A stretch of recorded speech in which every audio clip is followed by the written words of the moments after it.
नमस्कार, हर खबर हिमाचल प्रदेश में आपका स्वागत है। मैं हूं आपके साथ भावना त्रिपाठी। रुक करेंगे प्रदेश की तमाम बड़ी खबरों की ओर। कांगड़ा एयरपोर्ट पर सीएम सुखविंदर सिंह सुक्खू ने पत्रकारों से चर्चा की। इस दौरान सीएम ने कहा कि बीजेपी ने बिके हुए विधायकों को टिकट दी है। बीजेपी कांग्रेस की टिकटों से क्यों चिंतित है? उन्होंने कहा कि प्रदेश में कांग्रेस की सरकार है और लोकतंत्र को बीजेपी ने पैसों के बल पर सत्ता को हथियाने की कोशिश की है। हमारे पास धन बल तो नहीं है, लेकिन हमारी सरकार जनता की अदालत में जाएगी और अपनी बात रखेगी। उन्होंने कहा कि बीजेपी ने पैसों के सहारे कांग्रेस के विधायक खरीदे, उसको लेकर जनता के बीच जाएंगे और जनता के बल पर हम चुनाव जीतेंगे। इसी के साथ सीएम ने यह भी कहा कि खरीद फरोख्त की जो राजनीति बीजेपी ने की है, उसे जनता ही खत्म करेगी और जनता ही उसका मुंहतोड़ जवाब देगी।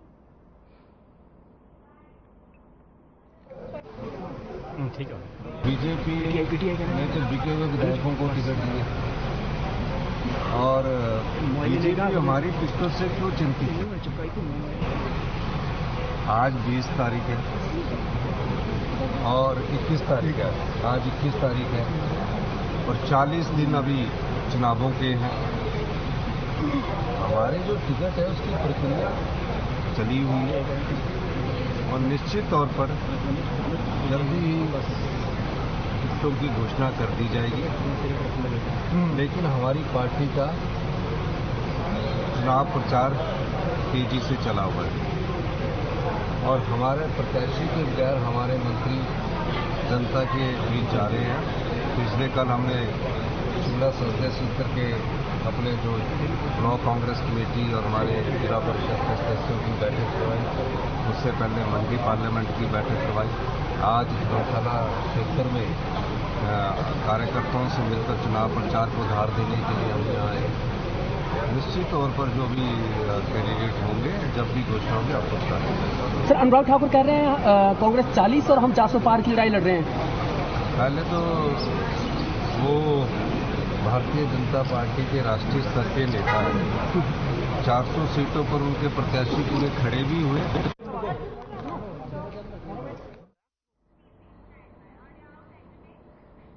लोकसभा और 6 विधानसभा चुनाव को लेकर जहां मुख्य राजनीतिक दलों ने कमर कस ली है, वहीं आरोप प्रत्यारोप की राजनीति भी अपने चरम पर पहुंच गई है। मुख्यमंत्री के बयान पर बीजेपी ने पलटवार करते हुए कांग्रेस को डूबता हुआ जहाज कहा है। बीजेपी के मुख्य प्रवक्ता राकेश जम्वाल ने कहा कि कांग्रेस की नीतियों के कारण नेता कांग्रेस छोड़ बीजेपी में शामिल हो रहे हैं। वहीं मुख्य प्रवक्ता ने विक्रमादित्य सिंह को भी व्यक्तिगत टिप्पणी के बजाय मुद्दों पर चुनाव लड़ने की हिदायत दी है।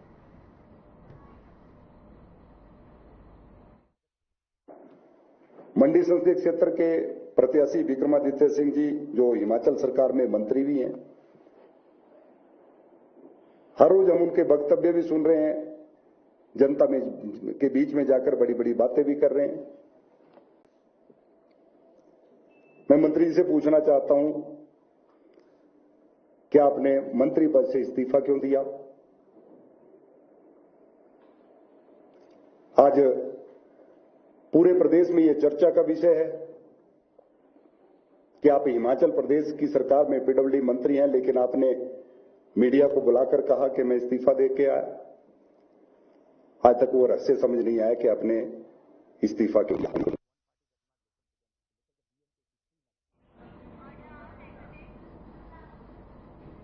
पूर्व सीएम और नेता प्रतिपक्ष जयराम ठाकुर ने पालमपुर में कॉलेज छात्रा पर हुए हमले की निंदा करते हुए प्रदेश सरकार की कानून व्यवस्था पर सवाल खड़े किए हैं। मंडी में जयराम ठाकुर ने कांग्रेस को घेरते हुए कहा कि प्रदेश में कानून व्यवस्था पूरी तरह से चरमरा गई है। कांग्रेस की प्रदेश सरकार के कार्यकाल में हिमाचल में गुंडा राज बढ़ गया है। कॉलेज छात्रा पर तेजधार हथियार से हुए हमले की इस घटना ने पूरे प्रदेश को स्तब्ध कर दिया है। वहीं जयराम ठाकुर ने इस घटना में घायल छात्रा के जल्द स्वस्थ होने की कामना करते हुए दोषी युवक के खिलाफ कड़ी कार्रवाई की भी मांग उठाई।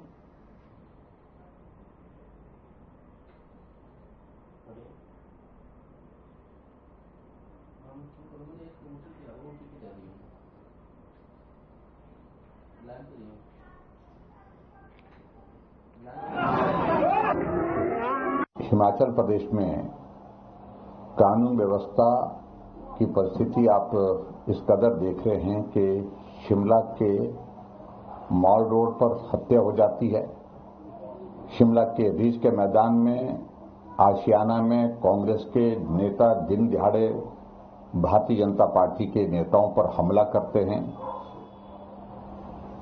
और उसके बाद पूरे प्रदेश भर में जो हालात बने हैं, जो परिस्थिति बनी है। आज मैं एक समाचार को सुनकर के बहुत ही विचलित हूं, जो पालमपुर में घटित हुआ।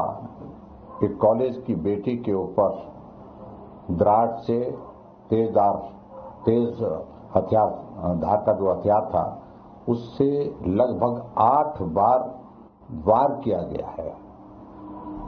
मैं उस बेटी की सलामती की प्रार्थना करता हूं, वो स्वस्थ हो।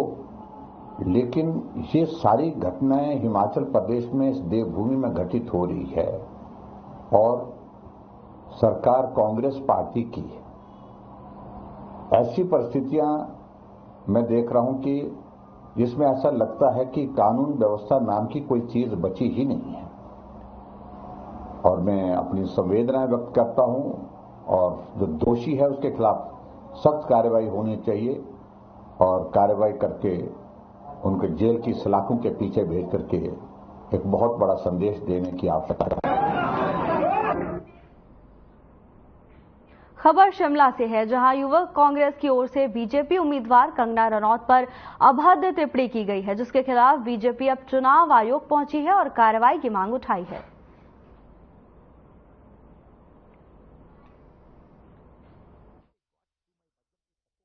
भारतीय जनता पार्टी ने आज chief electoral officer Himachal Pradesh को एक कंप्लेंट की है, जिसके अंदर हमीरपुर यूथ कांग्रेस के एक पेज से मंडी के प्रत्याशी कंगना रनौत को लेकर एक आपत्तिजनक पोस्ट डाली है और उसके अंदर कंगना रनौत की छवि को खराब करने का प्रयास किया गया है। इस कंप्लेंट में हमने उस फेसबुक पोस्ट का लिंक और साथ में एक फोटोग्राफ भी अटैच की है। यह चुनाव व्यक्तिगत जा रहा है और ये चुनाव जो है ये पर्सनल हो रहा है। अब देखिए, भारतीय जनता पार्टी जो है हमेशा इसका विरोध करती आई है। कांग्रेस के नेता कभी जो है कंगना रनौत जी को मेंढक बोलते हैं, कभी डाकिया बोलते हैं, कभी कुछ बोलते हैं, हमें समझ नहीं आता है। पर ऐसी जो है चीजें नहीं चलनी चाहिए। ये हिमाचल प्रदेश की पॉलिटिकल जो आपका यहाँ पे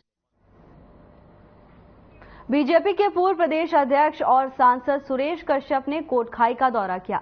विभिन्न बैठकों में हिस्सा लेते हुए बीजेपी के लिए वोट की अपील भी की।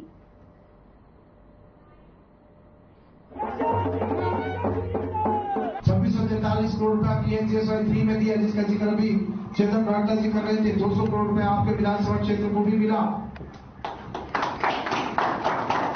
लेकिन आपने तो आपदा में भी अवसर ढूंढे। आपदा की राहत आपने अपने लोगों को चुन चुन कर दी। आम जनता को उसका लाभ नहीं मिल पाया। चुन कर कांग्रेस के वर्कर्स को राहत राशि दी गई। आपने भेदभाव किया और जब वोट मांगने के लिए आएंगे तो अवश्य इस बात को आप पूछें। बाकी मैं समझता हूं 5 साल तक हमारी सरकार ने माननीय जयराम ठाकुर के नेतृत्व में जिस प्रकार से काम किया वो ऐतिहासिक है। 68 के 68 विधानसभा क्षेत्रों में ऐतिहासिक काम हुए और जुब्बल राव कोटखाई पे एक एग्जाम्पल है उसका। मैंने नहीं आज तक अभी तक देखा कि एक दिन में 2-2 स्टीम के कारण। सराहा नाहन में अराजपत्रित कर्मचारी महासंघ के पूर्व अध्यक्ष गोपाल दास वर्मा ने प्रेस कॉन्फ्रेंस की। इस दौरान उन्होंने प्रदेश सरकार पर जमकर हमला बोला। उन्होंने कहा कि प्रदेश की सुक्खू सरकार कर्मचारी और पेंशनरों के साथ धोखा कर रही है। हिमाचल प्रदेश में लोकसभा चुनाव भी हो रहे हैं, 6 बाई इलेक्शन विधानसभा के वो भी हो रहे हैं। तो मैं पूरे प्रदेश के दौरे पे हूं पिछले 6-7 महीनों से। वर्तमान की जो सुक्खू सरकार है, इन 15 महीनों में सरकार ने कुछ कर्मचारी पेंशनों के लिए कुछ नहीं किया। आप ये देखो कि 2016 से एरियर कर्मचारियों को मिलना था, पेंशनों को भी मिलना था, पर नहीं दिया। इसके अलावा आप इस बात को देखो कि जो मेडिकल रिवर्समेंट जो मिलता है, जो बीमार होते हैं कर्मचारी और पेंशनर, उनको 15 महीने में एक भी पैसा नहीं मिला और 2000 से ऊपर के करीब जो पेंशनर हैं वो बिना इलाज किए उनकी। नालागढ़ में रिया के पास एक स्कॉर्पियो से बाइक को टक्कर मारकर हत्या के मामले में पुलिस ने 3 आरोपियों को गिरफ्तार किया है। पुलिस ने आरोपियों के खिलाफ विभिन्न धाराओं में मामला दर्ज कर आगामी जांच शुरू कर दी है। आरोपियों की पहचान परमजीत उर्फ रिक्की, अभिषेक कुमार और युगल किशोर के रूप में हुई है। 11/4/24 को थाना नालागढ़ में एक एक्सीडेंट का मुकदमा दर्ज हुआ था, जिसमें एक स्कॉर्पियो गाड़ी ने एक मोटरसाइकिल को टक्कर मारी, जिसमें जो 3 लड़के थे वो घायल हो गए थे। लेकिन अनफॉर्चुनेटली दिनांक 13 तारीख को जो है इलाज के दौरान एक जो उसमें घायल सुखविंदर सिंह था उसकी डेथ हो गई थी। तो जिसमें मुकदमा में हमने 302 और 307 धारा को जो है वो ऐड कर दिया था। मुकदमा में पुलिस ने नालागढ़ पुलिस ने परमजीत सिंह जो अक्यूज्ड हैं, युगल किशोर और अभिषेक, इन तीनों को जो है पिछली रात को हिरासत में लिया है, जिससे पूछताछ की जा रही है और मुकदमा में अन्वेषण जारी है। हिमाचल प्रदेश के जिला कुल्लू में मटर के दामों में उछाल आया है। एक हफ्ते में ही मटर के दाम 5 रुपए बढ़े हैं। रविवार को सब्जी मंडी में हरा मटर 45 रुपए प्रति किलो तक बिका।